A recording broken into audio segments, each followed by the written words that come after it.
Et oui, vous ne rêvez pas, je porte un Marcel. Alors merci d'oublier tous vos préjugés, genre chemise à carreaux, poils qui dépassent et chaîne en or, parce que le Marcel est bien devenu un accessoire à avoir dans son dressing.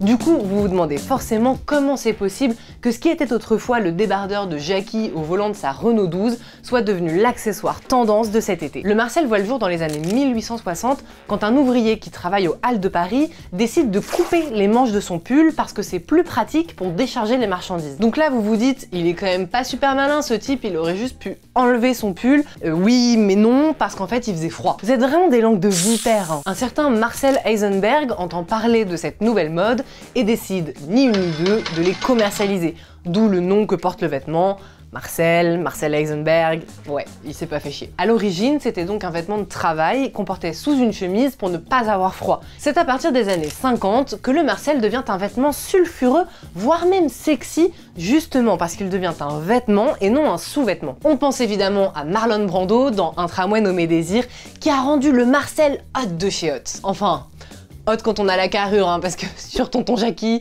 ça faisait pas franchement sex symbole. Le Marcel a souvent une double casquette. Sexy pour les mecs riches, bien bâtis et connus, et beauf chez les joueurs de pétanque au camping.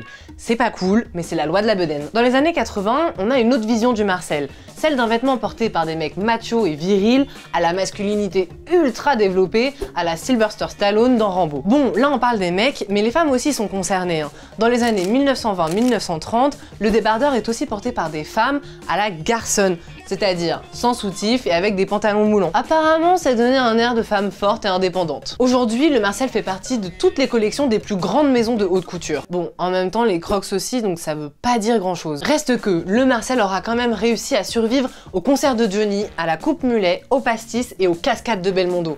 Mais il aura quand même été détrôné par le maillot de foot.